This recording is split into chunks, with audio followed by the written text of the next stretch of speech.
बिस्मिल्लाहिर्रहमानिर्रहीम। अस्सलाम वालेकुम स्टूडेंट्स, आवाज आ रही है आपको मेरी? Yes ma'am. ओके जी। today is basically our 19th lecture which is about international radiology tools. Last lecture में भी बच्चों हमने introduction to the international radiology पढ़ा था। ठीक है, मैंने आपको बताया था कि इंटरनेशनल रेडियोलॉजी बेसिकली क्या है, क्या इसके हमारे पास बेनिफिट्स हैं। ठीक है, और उसके अलावा फिर हमने इसके कुछ टूल्स जो थे वो डिस्कस किए थे, जो मैंने आपको बताया था कि बेसिक टूल्स जो कि हम इंटरनेशनल रेडियोलॉजी के अंदर पढ़े होते हैं। ठीक है, जिसमें हमने कैथेटर्स पढ़ा था, फिर हमने देखा था डिफरेंट टाइप के कैथेटर्स थे। ठीक है, फिर हमने कैनुलास पढ़ा था, फिर मैंने आपको बताया था कि किस तरह से इंटरनेशनल रेडियोलॉजी जो है वो हमें अगर पेशेंट को हमने कैनुला पास करना है तो उसमें हेल्प कर रही है। ठीक है, गाइड वायर्स पढ़ी थी, डिफरेंट टाइप की गाइड वायर्स पढ़ी थी। फिर मैंने आपको कहा था कि कुछ गाइड वायर्स जिसकी आपको जो है वो आइडेंटिफिकेशन करनी आनी चाहिए। ठीक है, बहुत ज्यादा तो नहीं बिकॉज कुछ कॉम्प्लिकेटेड थी, लेकिन कुछ कॉमन थी जिसको मैंने आपको कहा था कि आपको आइडेंटिफाई करना आना चाहिए। देन वास्कुलर शीट्स मैंने आपको बताया था क्या होती हैं, एंड हमने Seldinger technique that is very important आपके वाइवा के और एग्जाम के पॉइंट ऑफ व्यू से। सेल्डिंगर टेक्निक जो है बहुत इंपॉर्टेंट है। ठीक है, बिकॉज ये इंटरवेंशनल रेडियोलॉजी में हम टेक्निक बहुत ज्यादा कॉमनली यूज कर रहे होते हैं। बड़ी इजी सी टेक्निक है और स्टेप बाय स्टेप हम इसको फॉलो कर लेते हैं। ओके, सो टुडे बच्चों we are going to discuss about the other जो रिमेनिंग हमारे इंटरवेंशनल रेडियोलॉजी के टूल्स रह गए थे। स्टार्ट्स पढ़ेंगे हम, बायोप्सी नीडल्स पढ़ेंगे, एम्बुलाइजेशन टेक्निक्स पढ़ेंगे और कॉइल्स पढ़ेंगे। ठीक है, ये अगेन सारे जैसे हमने पहले पढ़े थे, कैनुलास पढ़े थे, कैथेटर्स पढ़े थे, वास्कुलर शीट पढ़ी थी, इसी तरह से ये भी इंटरनेशनल रेडियोलॉजी के अंदर हमारे पास यूज हो रही है। आई थिंक कि अब आप लोगों को स्टंट का तो आइडिया हो गया होगा। मैंने आप लोगों को इंट्रोडक्टरी लेक्चर में भी स्टंटिंग की वीडियोस दिखाई थी। ठीक है, बायोप्सी नीडल का भी हमने जो है वो मेमोग्राफी में भी थोड़ा सा पढ़ा था कि बायोप्सी नीडल जो है वो बेसिकली हम बायोप्सी के लिए यूज कर रहे होते हैं। फर्स्ट इंट्रोडक्टरी लेक्चर में भी हमने बायोप्सी नीडल पढ़ा था कि स्पेसिफिकली जब पेशेंट का आपने कहीं से भी कोई सैंपल लेना हो और उसको हम साइटोलॉजिकल एग्जामिनेशन कहते हैं, अंडर माइक्रोस्कोप एग्जामिनेशन करनी होती है, तो उसके लिए हम बायोप्सी नीडल जो है वो यूज कर रहे होते हैं। वहां से पेशेंट का टिश्यू का सैंपल लेने के लिए इसको यूज कर रहे होते हैं। देन एम्बुलाइजेशन टेक्निक्स जो है वो हम देखेंगे। अब ये बहुत ज्यादा हमारे पास जो है वो यूज हो रही है एम्बुलाइजेशन टेक्निक्स। बेसिकली किसी भी एरिया में जहाँ पे हमें लगता है कि कोई एबनॉर्मल टिश्यू की ग्रोथ हो गई है, उस ग्रोथ को डेफिनेटली जब तक ब्लड मिलता रहेगा तब तक वो ग्रोथ होती रहेगी।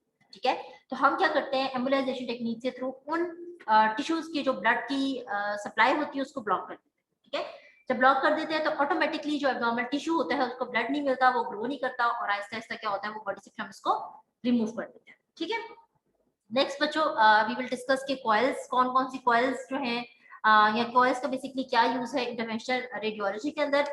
ये हमारा इंशाल्लाह आज 19th लेक्चर है, और इसके बाद आप लोगों का बच्चों एक लास्ट लेक्चर होगा that is basically about the fluoroscopy. ठीक है, फ्लोरोस्कोपी हमारा रहता था, और उसके बाद फिर इंशाल्लाह हमारी रिवीजन क्लासेस जो है वो स्टार्ट हो जाएंगी। ठीक है, बिकॉज आप लोगों को पता है कि मिड टर्म में भी आप लोगों की क्लासेस जो है वो हो रही है।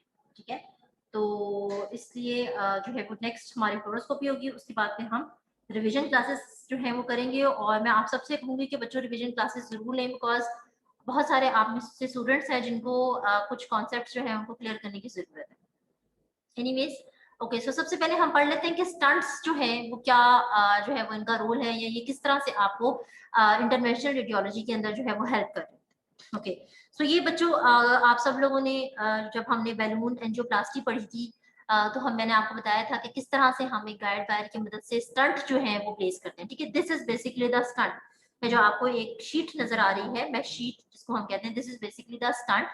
यूजली स्टंट जो होते हैं वो हमारे पास स्टेनलेस स्टील, यानी कि अगर आपको ये नजर आ रहा है कि ये स्टेनलेस स्टील का बना हुआ है, ठीक है, स्टेनलेस स्टील के बने हो सकते हैं, या निकल टाइटेनियम एलॉय की जिसको हम निटिनॉल कहते हैं, इसके बने हो सकते हैं। अब बच्चों ये अगेन आपका अगर क्विज होता है या आपके वाइवा के पॉइंट ऑफ व्यू से इंपॉर्टेंट है कि जो स्टंट है वो बेसिकली किस मटेरियल के बने हो सकते हैं। ठीक है ना, तो आपसे पूछा जा सकता है कि स्टेनलेस स्टील है, टाइटेनियम एलॉय है, या क्या है, तो उसमें से आपने चूज करना होगा। It has thermal memory. They reach full expansion at body normal temperature. ठीक है, जैसे ही हम स्टंट किसी भी वेसल के अंदर प्लेस कर देते हैं उसके बाद क्या होता है कि ये वहां जाके आपकी बॉडी के नॉर्मल टेम्परेचर के ऊपर फुली क्या हो जाते हैं, एक्सपैंड हो जाते हैं, और वहां जाके जो वेसल होती है उसकी डायमीटर को क्या कर लेते हैं, मेंटेन कर लेते हैं। ठीक है बच्चों, तो ये एक नॉर्मल मैंने सिर्फ स्टंट का आपको बताया है। अगर इसमें हम देखेंगे सेल्फ एक्सपेंडिंग स्टंट क्या होता है, ठीक है, ये तो एक सिंपल स्टंट है ना, कि जो मैंने आपको बता दिया कि स्टंट होता है स्टेनलेस स्टील का बना हो सकता है, टाइटेनियम क्या होता है। अब सेल्फ एक्सपेंडिंग स्टंट क्या होता है? सेल्फ एक्सपेंडिंग स्टंट वो है जो आप जब भी बॉडी के अंदर किसी भी वेसल के अंदर डालेंगे तो क्या होगा कि वो सेल्फ एक्सपैंड हो जाएगा, हमें जरूरत नहीं पड़ेगी उसको एक्सपैंड करने की। ठीक है, आप लोगों को अगर बच्चों याद होगा तो जब मैंने आपको बेलून एंजियोप्लास्टी पढ़ाई थी तो उससे मैंने आपको बताया था कि किस तरह से हम बेलून एंजियोप्लास्टी में वायर को जो है वो कैथेटर के थ्रू बॉडी की वेसल के अंदर इंसर्ट करते हैं, वहां जाके बेलून इन्फ्लेट करता है और इन्फ्लेट करने के बाद फिर अगर हमने वहां स्टंट रखना हो तो हम वायर की मदद से वहां स्टंट प्लेस कर देते हैं। ठीक है, और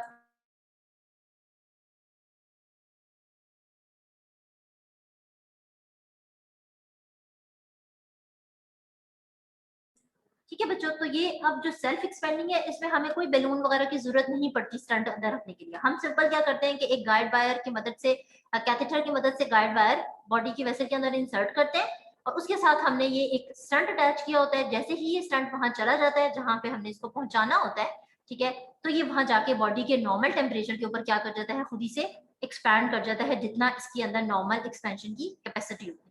ठीक है, तो डेफिनेटली वहां जाके जो भी प्लाक वगैरह था उसको भी रिमूव कर देगा और जाके आपका जो लुमेन है, जो कैविटी है या जो वेसल है उसके डायमीटर को नॉर्मल कर देगा। ठीक है, अब ये जो है वो मैं आपको एक वीडियो दिखा देती हूँ जिसमें सेल्फ एक्सपेंडिंग स्टंट।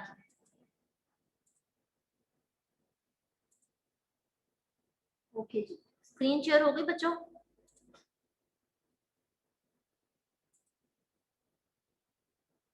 बच्चों वीडियो नजर आ रही है आप लोगों को सबको? Yes ma'am. यस अच्छा, ये देखिए बच्चों, अब अगेन जैसे हमने पहले पढ़ा था किसी कैथेटर से या वायर की मदद से आप इसको जो है वो फिर इंसर्ट करेंगे। ये देखिए, ये आप देख रहे हैं किस तरह से, this is basically the stent. ठीक है, इस तरह से स्टेनलेस स्टील का या टाइटेनियम एलॉय का ये बने हुए होते हैं। और अक्सर आप लोगों ने सुना होगा कि डॉक्टर कहते हैं कि स्टंट, बेसिकली मैं वो टर्म यूज करूंगी जो डॉक्टर्स कर रहे होते हैं कि स्टंट डल गए हैं। ठीक है, और फिर कहते हैं कि हो सकता है कि स्टंट रिमूव कर दें, ऐसे ही होता है ना, स्टंट डाल दिए तो फिर कहते हैं स्टंट हो सकता है रिमूव कर दें। तो डिपेंड करता है कि क्या मटेरियल है। हमें कभी कभी अगर ऐसा लगता है कि कोई जो प्लॉट था वो छोटे साइज का बना हुआ था तो हम हम कुछ अरसे के बाद स्टंट रिमूव भी कर लेते हैं। बट बॉडी जो है वो अगर आपको लगता है कि इसको जो है वो एडजस्ट कर सकती है, पेशेंट की प्रेजेंटेशन पे बेसिकली डिपेंड कर रहा होता है, तो फिर हम इसको नहीं भी रिमूव करते। स्पेसिफिकली वो लोग जो कि जिनके और मजीद चांसेस हैं कि उनकी वेसल, जो जिस वेसल में आपने स्टंट डाला हुआ है उसी वेसल के अंदर दोबारा से कोई क्लॉट आ जाए या दोबारा से कोलेस्ट्रॉल का डिपॉजिट हो जाए, तो फिर हम क्या करते हैं, स्टंट नहीं निकालते। ठीक है, तो ये बेसिकली स्टंट है इस तरह के, जो कि अब हम आगे देखते हैं कि किस तरह से ये, बेटा मैंने अभी आपको ये बताया कि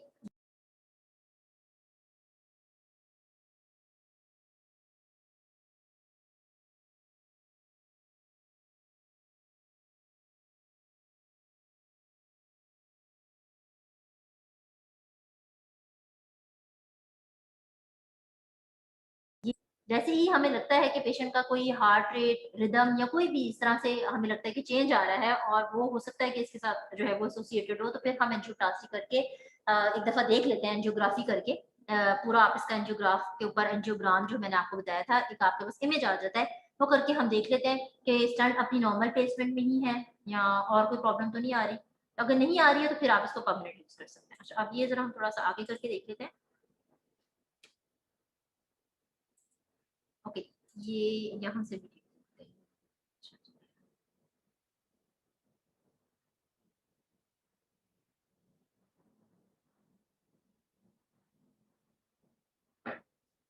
ये देखिए, अगर रिमूव करना हो स्टंट तो फिर इस तरह से आप उसको रिमूव कर लेते हैं। ये देखिए, ये एक्चुअल वीडियो है, ये तो एनिमेटेड है, ये जो साइड बनी थी ये एक्चुअल थी। अब बच्चों ये तो सारा आप लोगों को पता चल गया है कि किस तरह से गाइड वायर हम डालते हैं। ठीक है, ये देखिए, ये आपने कैथेटर की मदद से एक गाइड वायर अंदर डाली। ठीक है, और ये आपको जो है वो स्टंट नजर आ रहा है बेसिकली हमारा, ये है। कोई कौन सा बच्चा बताएगा ये कौन सा एरिया है बॉडी का? बॉयज में से कोई बताए कौन सा एरिया है, कौन सा बॉडी का पार्ट है? ये लार्ज इंटेस्टाइन आ रहा है, रेक्टम है इंटेस्टाइन मैम।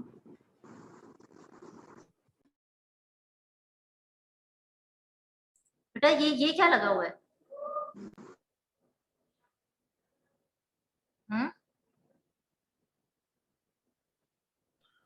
मैम ये अपेंडिक्स लगी हुई है ना साइड पे, लार्ज इंटेस्टाइन है। हाँ ये लार्ज इंटेस्टाइन है, ठीक है। अच्छा तो अब ये देखिए, ये इसके अंदर हमने यहाँ से ये देखें, आपको ट्यूब नजर आ रही है, एंडोस्कोपी ट्यूब हमने डाली, लाइट चली गई, ये सब हम लोग पढ़ चुके हैं एंडोस्कोपी के अंदर, ठीक है। ये हमने यहाँ जाके डाला स्टंट, और स्टंट ने जाके क्या किया, ऑटोमेटिकली वो वहां से, ये आपका बेसिकली इसके अंदर कोई क्लॉट पड़ा हुआ है, ठीक है ना। तो अब हमने यहाँ पे कैथेटर की मदद से स्टंट डाला, और स्टंट जाके अंदर सेल्फ एक्सपैंड हो गया, ठीक है। तो ये बेसिकली आपकी पूरी हमारे पास ये टेक्निक है। मैं चाह रही थी एक दफा आप वीडियो में देखें कि किस तरह से सेल्फ एक्सपैंड करते हैं, ठीक है। गाइड वायर की मदद से आपने कैथेटर, ये कैथेटर है, इसकी मदद से हमने ये गाइड वायर डाली हुई है, इसके साथ हमारे पास क्या अटैच हुआ है, स्टंट लगा हुआ है।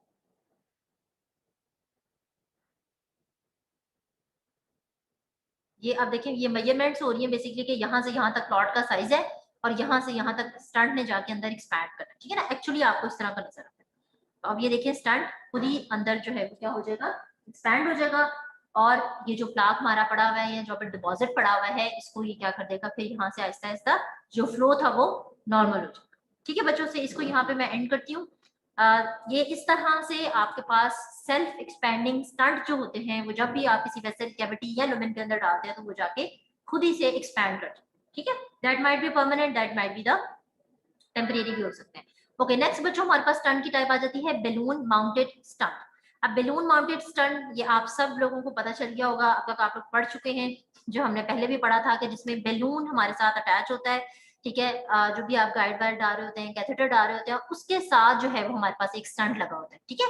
बैलून का ये पर्पस होता है कि वो पहले जाके वहां पे इन्फ्लेट करता है, जो कैविटी या जो भी वेसल नैरो हुई होती है उसको वो जाके वहां से एक्सपैंड करता है, यानी कि बेसिकली वो जगह बनाता है, ठीक है। वो जगह बनाता है, जब वो जगह बना लेता है बैलून, तो उसके बाद फिर हम क्या करते हैं कि स्टंट वहां पे डाल देते हैं, ताकि जब बैलून हम निकाल दें तो स्टंट या जो वेसल है या जो लुमेन है या जो कैविटी है वो दोबारा से नैरो ना हो, ठीक है। Mounted over a balloon, expansion of the balloon, ठीक है। जो स्टंट होता है बैलून माउंटेड स्टंट, वो बैलून के साथ अटैच्ड होता है। Cost deployment of this type of the stent, ठीक है। बैलून हमें हेल्प कर रहा होता है, डिप्लॉयमेंट का मतलब है कि हमने स्टंट जिस जगह में रखना है बैलून हमें हेल्प करेगा, ठीक है। आपने लार्ज इंटेस्टाइन में किसी वेसल के अंदर डालना है स्टंट, तो आप बैलून कैथेटर की मदद से बैलून वहां तक लेके जाओगे, और फिर वहां जाके हम बैलून को इन्फ्लेट करेंगे, और साथ जैसे ही कैविटी नॉर्मल हो जाएगी तो स्टंट हम वहां रखेंगे, और ये बैलून और कैथेटर को हम क्या करेंगे, निकाल लेंगे। Precise positioning is required and is more rigid. These are not placed over joint as can fracture, ठीक है।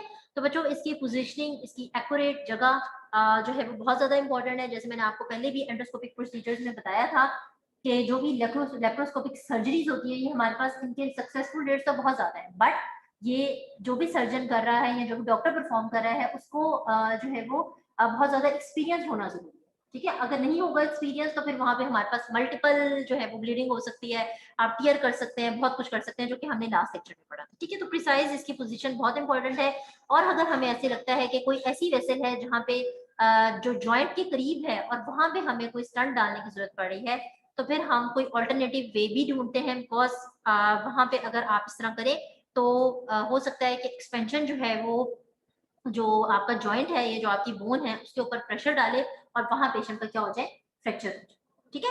तो ये बच्चों दो तरह के हमारे पास हो गए हैं स्टंट। एक था हमारे पास सेल्फ एक्सपैंडिंग स्टंट, और दूसरा कौन सा है, बैलून माउंटेड स्टंट, ठीक है जी। बैलून माउंटेड स्टंट में स्टंट को बैलून हेल्प कर रहा है, और सेल्फ एक्सपैंडिंग में स्टंट जो है वो हमारे पास खुद ही जो है वो एक्सपैंड कर, ठीक है जी। अब बैलून में भी मैं चलिए आपको दिखा देती हूँ, वैसे तो हम लोगों ने इसे भी काफी दफा बैलून वाला जो है वो हम देख चुके हैं।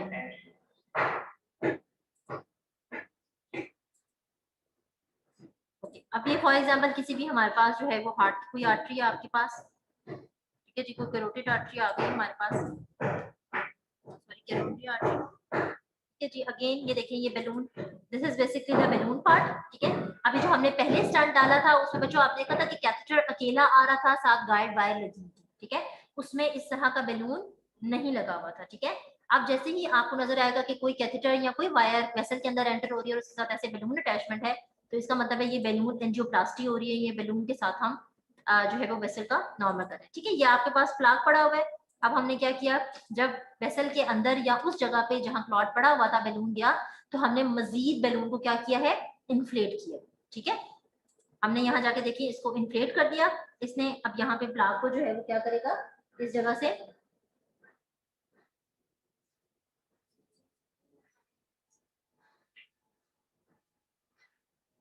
अच्छा जी। अब हमने जैसे मैंने आपको बताया था कि बैलून जो है वो क्या करता है, स्टंट के लिए हमें जगह बनाना होता है। ठीक है, तो हमने इन्फ्लेट करें डिफ्लेट करें, यहाँ आपको नजर आ रहा है। उसके बाद अब हमने क्या किया, यहाँ पे ये हमने स्टंट रख दिया कोरोनरी आर्टरी के अंदर। ठीक है जी, और हमने यहाँ से क्या करना है, उसको रिमूव कर लिया। ठीक है, स्टंट रखा और जो कैथेटर था, जो बैलून था, वो हमने रिमूव कर दिया। ठीक है बच्चों, तो अब आप देखेंगे ये आपको इस तरह से जो है वो डिफरेंशिएट कर सकते हैं सेल्फ एक्सपेंडिंग और बैलून माउंटेड स्टंट के।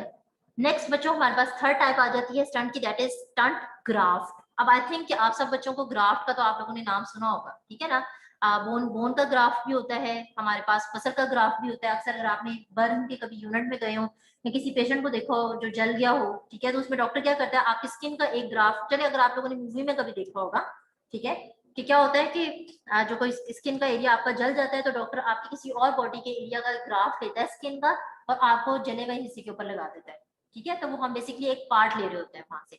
इसी तरह से ही स्टंट ग्राफ्ट में भी क्या होता है कि हमारे पास जो ग्राफ्ट है बेसिकली यहाँ पे कोई ये स्किन का एरिया नहीं होगी, ये क्या होगा, ये हमारे पास एक ट्यूब होगी।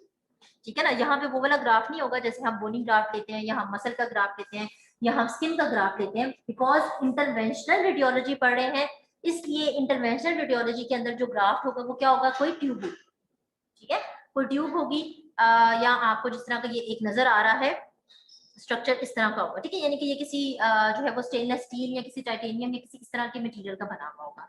अच्छा, stent graft represent a combination of stent and surgical bypass conduct technology internal bypasses. अच्छा, अब इसमें क्या है कि ये आप स्टंट ग्राफ्ट क्यों यूज करते हैं, स्टंट ग्राफ्ट हम इसलिए यूज करते हैं कि अगर आपने एक स्टंट डाल दिया बट हमें ऐसे लगता है कि वहां पे जब तक हम किसी और एक जो है वो किसी ट्यूब को नहीं इंसर्ट करेंगे, तो क्या होगा कि प्रॉपर एक पैसेज वे नहीं बनेगा वेसल के ओपन होने के लिए। ठीक है, ये मैं आप लोगों को वीडियो दिखाती हूँ, तो आई थिंक उससे आप लोगों को ज्यादा जो है वो अच्छे से समझ आ जाएगा कि स्टंट ग्राफ्ट जो है वो बेसिकली क्या है।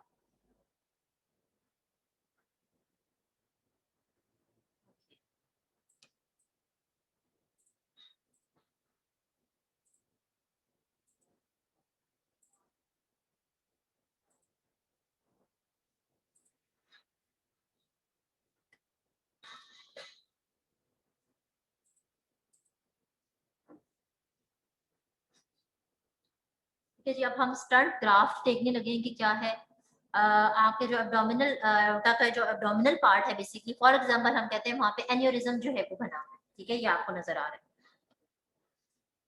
ठीक है जी, एब्डोमिनल एओर्टिक एन्यूरिज्म है ये हमारे पास। अब हमने इसको क्या करना है, इसके रिपेयर करना है डेफिनेटली। ठीक है जी, तो अब आप इसके लिए जो है वो हम स्टंट ग्राफ्ट जो है वो यूज करेंगे। तो ये अगेन आपने एक गाइड वायर डाली पेशेंट की।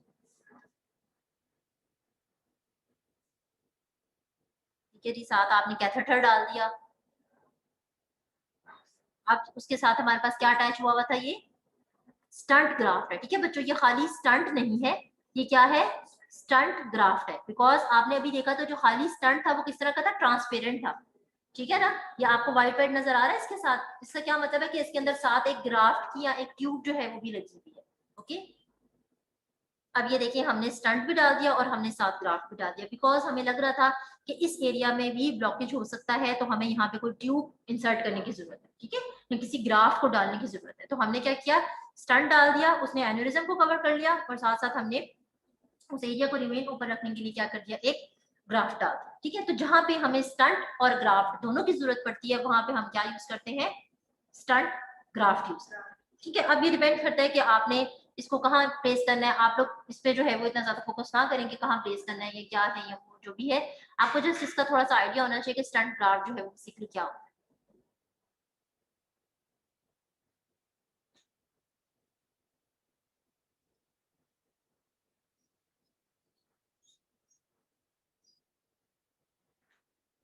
ठीक है जी। अब आप देखेंगे जो स्मॉल वेसल्स थी, ठीक है, जो आगे सब डिवीजन हो रही थी वेसल की, एक मेजर आर्टरी की सब डिवीजन हो रही थी, ग्राफ्ट हमने वहां तक बड़े इजीली जो है वो प्लेस कर दिया।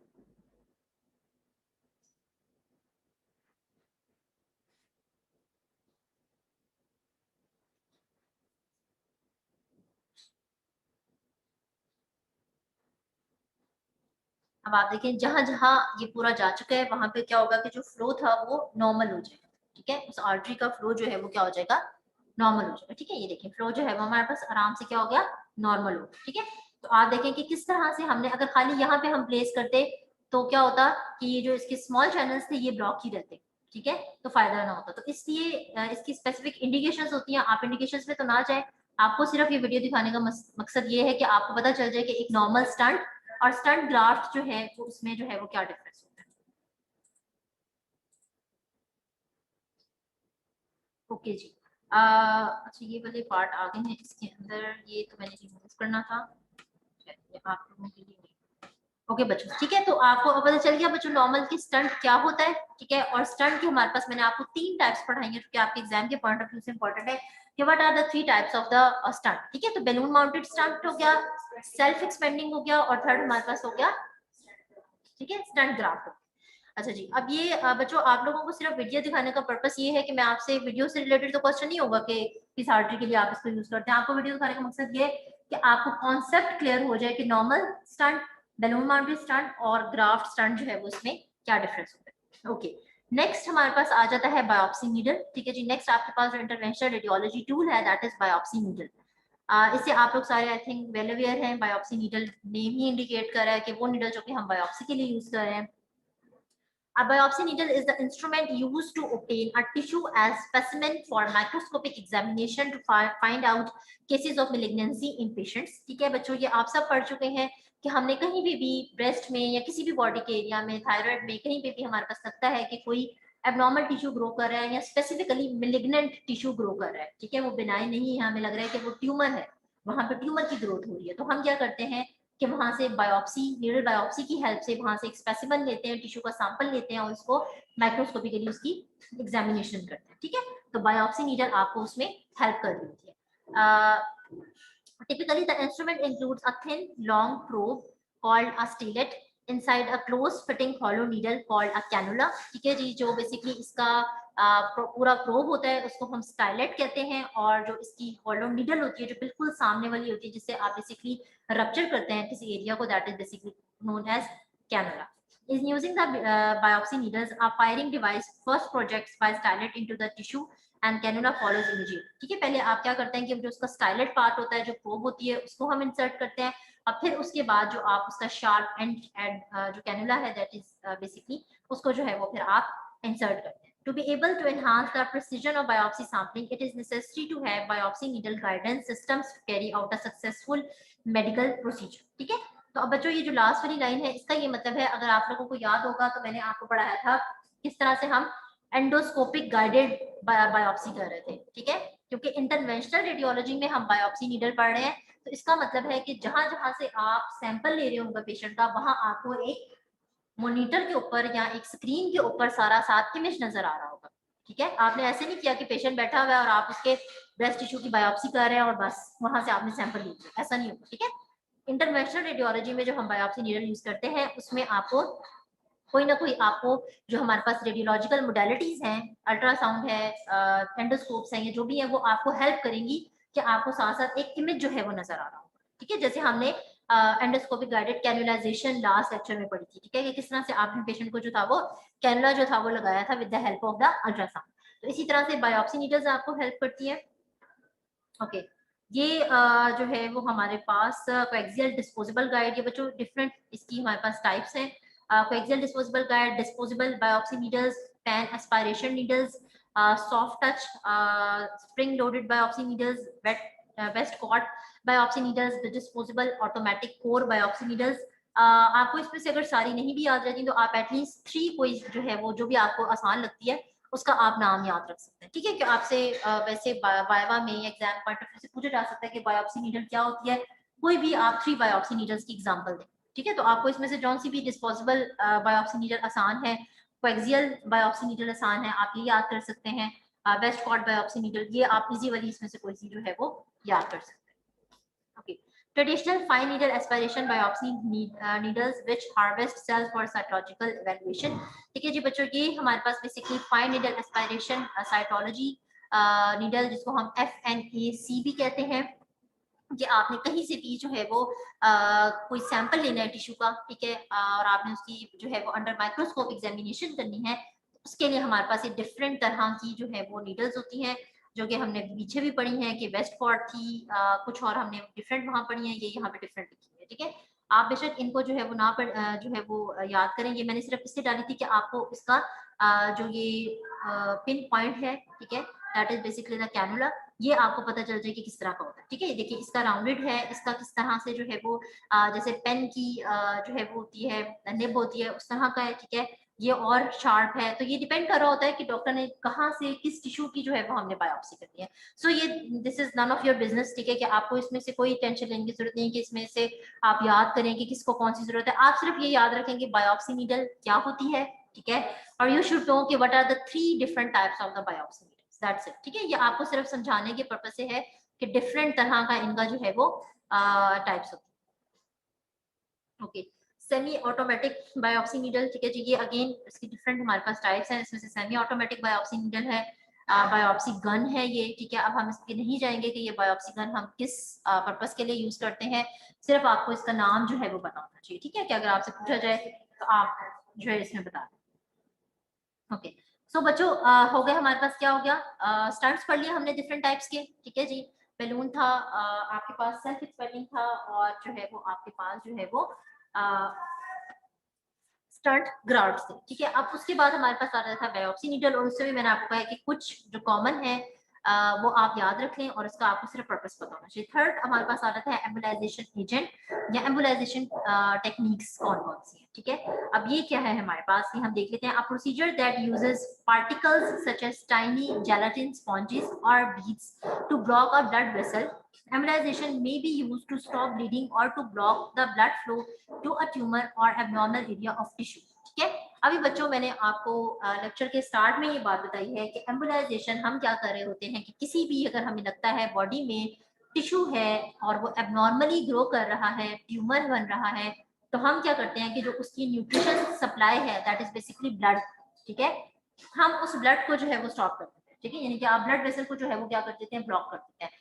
और वो किसकी हेल्प से ब्लॉक करते हैं, हमारे पास डिफरेंट बीड्स है, ये जेलेटिन स्पॉन्जेस है। ठीक है, ये डिफरेंट छोटे छोटे से पार्टिकल्स होते हैं, आप इसको वेसल्स के अंदर एम्बुलाइजेशन टेक्निक के थ्रू से जो है वो इंसर्ट करते हैं, और वहां पे वो वेसल हो जाती है ब्लॉक, और जब ट्यूमर को या एब्नॉर्मल टिश्यू को ब्लड नहीं मिलता तो वो ऑटोमेटिकली ग्रो नहीं करता। ठीक है, तो पहले हम क्या करते हैं, एम्बुलाइजेशन करते हैं, यानी कि आप उसकी ब्लड सप्लाई को ब्लॉक करते हो।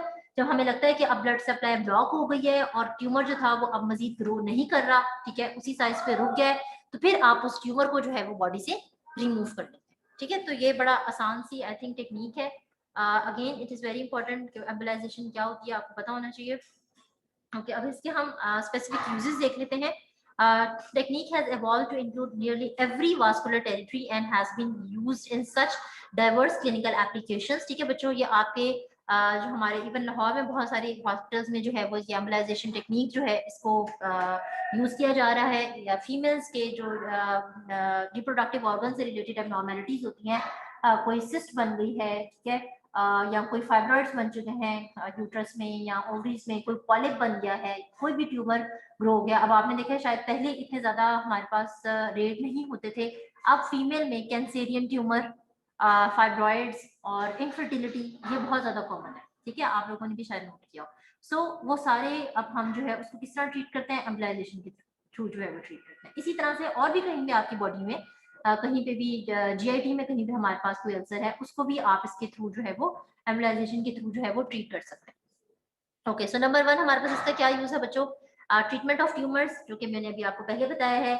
वेरिकोसिटीज, ठीक है जी, वेरिकोस वेन्स है कहीं पे, आप उसको जो है वो इसके थ्रू जो है वो ब्लॉक कर सकते हैं। वास्कुलर मालफॉर्मेशन, एन्यूरिज्म्स एंड सूडो एन्यूरिज्म्स, ठीक है जी, कहीं पे भी बॉडी में वेसल्स के अंदर आपके एन्यूरिज्म्स बने हुए हैं, तो उसको जैसे भी मैंने आपको एब्डोमिनल एओर्टा का दिखाया था, ठीक है, तो उसमें भी हम एम्बुलाइजेशन भी कर सकते हैं कि उस वेसल को आप ब्लड सप्लाई को ब्लॉक करें, फिर उसको वहां से जो है वो रिमूव करें।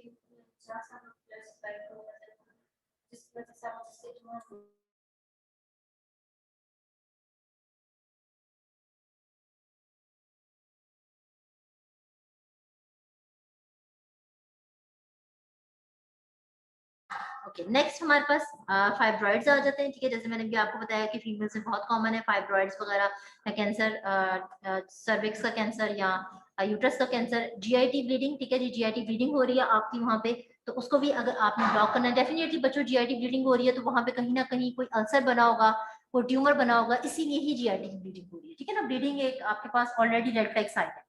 सो इन सब केसेस में आप क्या कर सकते हैं कि हम एम्बुलाइजेशन करेंगे, उस एबनॉर्मल टिश्यू को हम ब्लड ही सप्लाई बंद कर देंगे। जब हम ब्लड सप्लाई बंद कर देंगे तो वो ग्रो नहीं करेगा और ऑटोमेटिकली आपका वो जो पार्ट है वो ट्रीट हो जाएगा। ठीक है, ये देखें, ये मैंने एक पिक्चर यहाँ पे ऐड की हुई है। ये हमारे पास यूट्रस में fibroid that is basically N abnormal tissue. ठीक है, इसकी ग्रोथ हुई हुई है। हमने क्या किया है, एम्बुलाइजेशन की मदद से जो यूट्राइन आर्टरी जो कि बेसिकली यूट्रस को सप्लाई कर रही थी, हमने ये आपको नजर आ रहे हैं पार्टिकल्स या बीड्स। ठीक है, ये हमने इंसर्ट किए। जब हमने ये डाल दिए तो ये क्या होगा, यहाँ पे ब्लॉकेज लग गया। जब इसको ब्लॉकेज लग गया तो यूट्राइन आर्टरी को हमने ब्लॉक कर दिया। अब फाइब्रॉइड को क्या होगा, मजीद ब्लड नहीं मिलेगा। जब इसको ब्लड नहीं मिलेगा तो ये ऑटोमेटिकली ग्रो नहीं करेगा और फिर आप क्या करेंगे, इस फाइब्रॉइड को बॉडी से रिमूव कर देंगे। ठीक है, and with help of an other laparoscopic surgery with help of an other surgical treatment. ठीक है, तो इस तरह से एम्बुलाइजेशन जो है वो हमें हेल्प करी होती है। You should know that what is embolisation and आपको जस्ट इसके यूजेस या इसकी कोई एक एग्जांपल, जैसे मैंने आपको यूएई यूट्राइन आर्टरी एम्बुलाइजेशन, या इसको हम यूएफई या यूट्राइन फाइब्रॉइड एम्बुलाइजेशन भी कहते हैं। ठीक है, ये आपको इसका सिर्फ नाम जो है वो याद होना चाहिए और इसकी कॉन्सेप्ट होना चाहिए। अच्छा जी, ये पार्ट हम इसको मैंने डिलीट किया हुआ था, आई डोंट नो ये लेक्चर में कैसे आ गया। ये एक्चुअली ये है कि अगर किस तरह की वेसल्स हों, लार्ज वेसल्स हैं, स्मॉल वेसल्स हैं, तो उसके अकॉर्डिंगली फिर हम उसको यूज करते हैं। ये मैं आपको यहाँ से बता देती हूँ। देखिए बच्चों, लार्ज वेसल है या स्मॉल वेसल है, हमें सबसे पहले ये देखना होता है जब भी हमने एम्बुलाइजेशन करनी होती है। ठीक है, या अगर हम देखेंगे इसकी क्लिनिकल इंडिकेशन के लिए, तो हम सबसे पहले देखेंगे कि किस वेसल के वो जो है उसकी हमने एम्बुलाइजेशन करनी है, किस वेसल का ब्लड जो है वो हमने ब्लॉक करना है। बिकॉज हो सकता है कि वो वेसल किसी और एरिया को भी सप्लाई कर रही है। ठीक है ना, ये तो नहीं है कि वो वेसल आपका सिर्फ एब्नॉर्मल टिश्यू को सप्लाई कर रही है। तो हमें ये भी देखना पड़ता है कि वो वेसल कौन सी है और उसका सप्लाई कहाँ कहाँ पे जा रहा है। ठीक है, तो जो उस स्पेसिफिक एब्नॉर्मल टिश्यू को उसका सप्लाई होता है उसको हमने रोकना होता है, बाकी टिश्यू के जो है वो सप्लाई को रोकना नहीं होता। सो हम अगर देखें, हमें लगता है कि लार्ज वेसल है, ठीक है, और वहां पे जो भी पड़ा हुआ है हमने उसको परमानेंटली ब्लॉक करना है। ठीक है, तो उसके लिए फिर हम कॉइल्स यूज करते हैं। ओके, अगर हमने परमानेंट ब्लॉकेज करना हो तो हम कॉइल्स यूज करेंगे, और अगर हमने वहां पे जो है वो टेम्परेरी उसको सिर्फ ब्लॉक करना है, जब फाइब्रॉइड हम निकाल देंगे तो फिर जेलेटिन या जेल फोम स्पॉन्ज या जो भी हमने एम्बुलाइजेशन के लिए इंसर्ट किया हुआ था उसको फिर हम वहां से निकाल देंगे। ठीक है, तो वो टेम्परेरी है। इसी तरह से बच्चों, अगर हमें लगता है कि जो वेसल है वो स्मॉल है जिसकी हमने एम्बुलाइजेशन करनी है, तो हम कोई पार्टिकल्स इस्तेमाल करेंगे। ठीक है, आपको देखो आगे लिखा हुआ है नो ऑर्गन डेथ, मतलब हमने ये देखना होता है कि उस ऑर्गन की तो हमने डेथ नहीं करनी ना। मतलब आप फॉर एग्जांपल फाइब्रॉइड के चक्कर में यूट्रस को ही जो है वो डेड कर दें, ऐसे नहीं करना होता। ठीक है, हमने सिर्फ देखना होता है कि कौन सी आर्टरी की कौन सी ब्रांच उस एब्नॉर्मल टिश्यू को जो है वो सप्लाई करती है, बस आपने उस ब्रांच को जो है वो क्या करना है, एम्बुलाइज करना है। अच्छा जी, इसी तरह से अगर स्मॉल वेसल में हमारे पास हमने टेम्परेरी ब्लॉकेज करना है तो हम पे जेल फॉर्म पार्टिकल्स, फिब्रिलेटेड कोलेजन, ये सारे जो है वो यूज करें। ठीक है बच्चों, सो आप लोग सिर्फ ये याद रख लें, अगर ये मैंने आपको सिर्फ एक एग्जांपल के लिए बताया है ताकि आपको मजीद जरा क्लियर हो जाए कि अगर हमने परमानेंट ब्लॉकेज करना है या टेम्परेरी ब्लॉकेज करना है तो उसमें हमारे पास एम्बुलाइजेशन के लिए डिफरेंट हम फिर मटेरियल जो है वो यूज कर रहे होते हैं। ठीक है, आपको सिर्फ पता होना चाहिए कि what is embolization, what are its uses. ठीक है, और आपको कोई एक एग्जांपल इसके जो है वो साथ पता होना चाहिए। ओके, नेक्स्ट बच्चों हमारे पास आ जाता है कॉइल्स। ठीक है, हमने जो है वो स्टंट्स पढ़ लिए हैं। ठीक है, फिर हमने जो है वो कॉइल्स अब एम्बुलाइजेशन पढ़ ली है हमने। ठीक है, और फिर अब जो है वो हम बायोप्सी नीडल पढ़ी और अब हम आ गए हैं किसके ऊपर, कॉइल्स के ऊपर आ गए। अच्छा जी, अब कॉइल्स क्या है आपके पास? First embolic coils consisted of pieces of stainless steel guide wires onto which strand of wool had been woven to add a matrix for thrombus formation। ठीक है जी, कहीं पे भी बॉडी में आपका कोई थ्रोम्बस बना हुआ है तो आप जो है वो डिफरेंट तरह की स्टेनलेस स्टील की कॉइल्स को with the help of the guide wire body के अंदर इंट्रोड्यूस कराते हैं। ठीक है बच्चों, अब गाइड वायर हमने लास्ट लेक्चर में पढ़ा था कि किस तरह की थी। उस गाइड वायर से आप फिर क्या करेंगे, कॉइल्स को जो है वो बॉडी के अंदर जहां भी थॉमस बना हुआ है वहां हम डाल सकते हैं। Stainless steel coils are best suited for high flow applications due to their high radial force which helps prevent dislodging। ठीक है, ज्यादातर हम जो कॉइल्स यूज करते हैं वो स्टेनलेस स्टील की यूज करते हैं। ठीक है, इनकी जो क्वालिटी होती है वो बहुत ज्यादा अच्छी होती है। आप रेडियल फोर्स पे जो है इतना ज्यादा ना फोकस करें। ठीक है, इनकी जो क्वालिटी होती है वो बेसिकली हाई होती है, उसको हम हाई रेडियल फोर्स कहते हैं। और वो किसी भी क्लॉट को जो वहां पे पड़ा होता है वेसल के अंदर, उसको वहां से डिसलॉज करने में या रिमूव करने में आपको हेल्प कर रही होती है। Platinum coils are highly visible under fluoroscopy and are much softer than stainless steel. ठीक है, इसी तरह से ही अगर हमें कोई और टाइप की कॉइल यूज करनी है तो हम प्लेटिनम कॉइल्स भी यूज कर सकते हैं। और फॉर एग्जांपल अगर हमने जो है वो कॉइल पेशेंट की बॉडी के अंदर इंसर्ट करनी है और हम अंडर फ्लोरोस्कोपी कर रहे हैं। ठीक है, अब आप लोगों ने वैसे फ्लोरोस्कोपी तो नहीं पढ़ा हुआ, लेकिन जैसे हमने एंडोस्कोपी पढ़ा है इसी तरह से फ्लोरोस्कोपी भी हमारे पास होती है। ठीक है, और वो आपको जो है वो एक फिल्म या एक इमेज दिखा रही होती है जब आप पेशेंट को जो है वो फ्लोरोस्कोपी कर रहे होते हैं। सो अगर हमें ऐसे लगता है कि हमने कॉइल जो है वो पेशेंट की बॉडी के अंदर इंसर्ट करनी है और वो हमने with the help of the fluoroscopy करनी है तो फिर हम प्लेटिनम कॉइल्स को प्रेफर करते हैं। और अगर हमने फ्लोरोस्कोपी यूज नहीं करनी तो फिर हम स्टेनलेस स्टील की जो कॉइल्स हैं उनको प्रेफर कर रहे होते हैं। This facilitate accommodation of the coil to the vessel. ठीक है जी, फ्लोरोस्कोपी से हमें जरा पता चल जाएगा कि कहाँ तक जा रही है coil. appropriate sizing is important to ensure occlusion of the vessel at the intended location। ठीक है जी, उसके बाद ये बेसिकली सर्जन का काम है कि कॉइल जो भी आप यूज कर रहे हैं उसका साइज प्रॉपर हो, ताकि जिस भी वेसल के अंदर आप उसको इंसर्ट कर रहे हैं वहां पे जो प्लॉट पड़ा हुआ है या जिसको आपने डिसलॉज करना है आप उसको प्रॉपरली वहां से रिमूव कर सकें। ठीक है बच्चों, सो कॉइल्स क्या है हमारे पास? बेसिकली दो तरह की कॉइल्स हो सकती हैं, स्टेनलेस स्टील की हो सकती है या फिर प्लैटिनम कॉइल हो सकती है। ठीक है, स्टेनलेस स्टील की हम तब यूज करेंगे जब हमने जो है वो फ्लोरोस्कोपी को यूज नहीं करना, और जब आपने फ्लोरोस्कोपी के अंडर जो है वो पेशेंट की रेडियोलॉजिकल जो है वो इंटरवेंशन जो है वो यूज करनी है तो फिर आप प्लैटिनम कॉइल को जो है वो वहां पे यूज कर सकते हैं।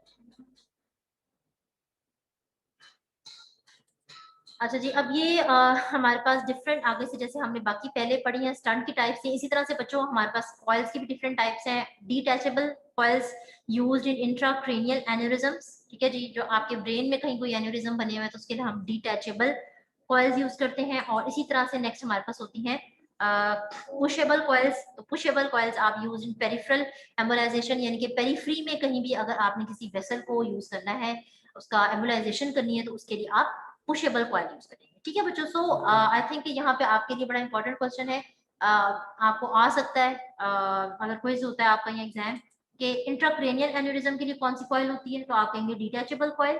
ठीक है, और अगर हम पूछते हैं कि पेरिफेरल एम्बोलाइजेशन यानी कि पेरिफेरल एरिया में किसी भी आपने वेसल की एम्बोलाइजेशन करनी है तो आप कौन सी कॉइल यूज करोगे, तो आप कहेंगे कि पुशेबल कॉइल यूज करेंगे। ठीक है, so you should no coils क्या होती है। उसके अलावा जो दो टाइप की हम कॉइल्स बॉडी में मोस्ट कॉमनली यूज कर रहे हैं, ब्रेन के लिए और पेरिफेरल एरियाज के लिए। Okay. Uses of coils. Embolization with coil produces a focal occlusion, leaving the vessel distal to the coil pattern, similar to surgical ligature।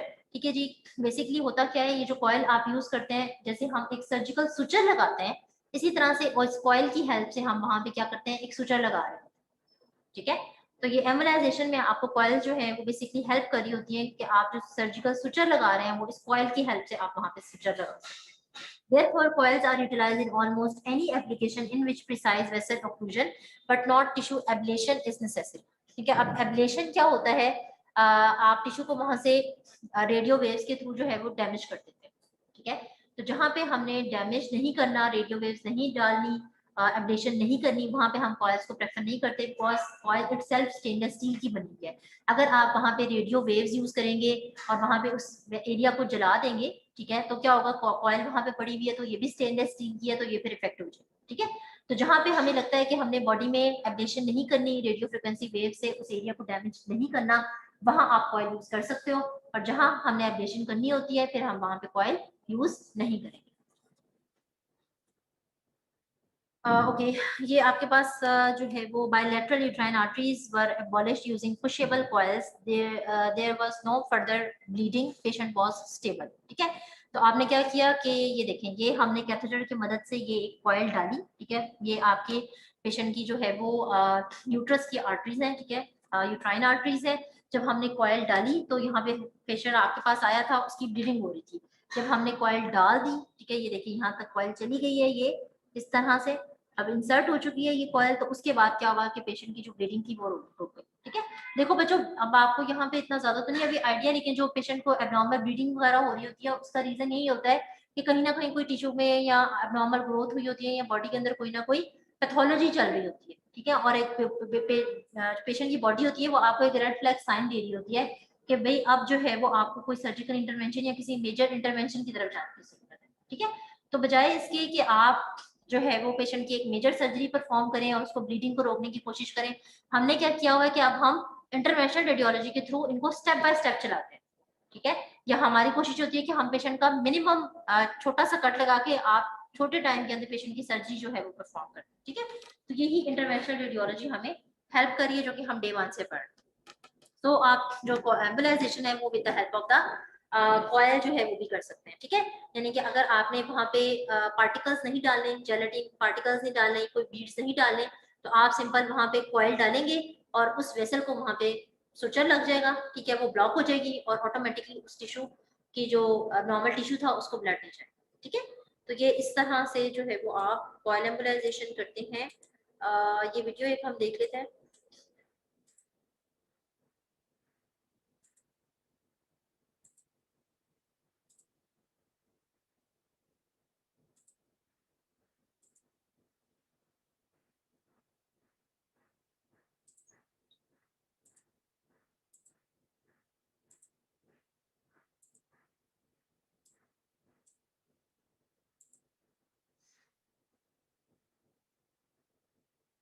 जी अब ये फिस्टूला यहाँ पे लिखा हुआ है। अगेन ये सारे जो है वो हमारी बॉडी के अंदर एबनॉर्मल कनेक्शंस होते हैं। अगर दो वेसल्स के दरमियान में कोई एबनॉर्मल कनेक्शन बन गया, ठीक है, आपने उसको ब्लॉक करना है तो आप एम्बुलाइजेशन कर सकते हैं।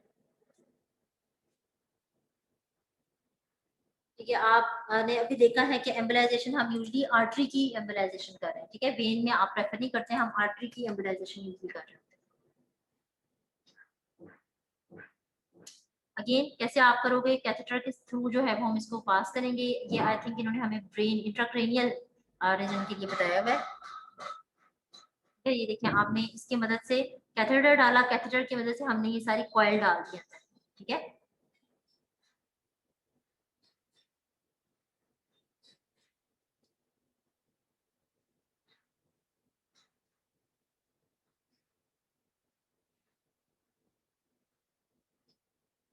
अब ये देखिए कॉइल चली गई अंदर, ये देख रहे हैं आप बच्चों, ये सुचर लग गया। ठीक है, जैसे मैंने आपको बताया था कि सर्जिकल सुचर या सर्जिकल लाइगेचर जिसको आप कह रहे हैं, तो कॉइल हमने डाली और कॉइल ने वहां जाके हमारे पास क्या किया, इस तरह से सर्जिकल सुचर लगा दिया और वो जो भी एरिया में हमें एन्यूरिज्म था ब्रेन में बना हुआ या वट जो नॉर्मल ग्रोथ थी उसको फिर वो वहां से क्या हो जाएगी, ब्लॉकेज हो जाएगी। ठीक है, ये देखिए कॉइल ने यहाँ पे इसको ब्लॉक कर दिया। और अभी जैसे मैंने आपको बताया था कि सारी वेसल्स को नहीं करना, हमने उस वेसल को करना है जो कि हमें लगता है कि आपके टिश्यू एबनॉर्मल टिश्यू को जो है वो सप्लाई करे।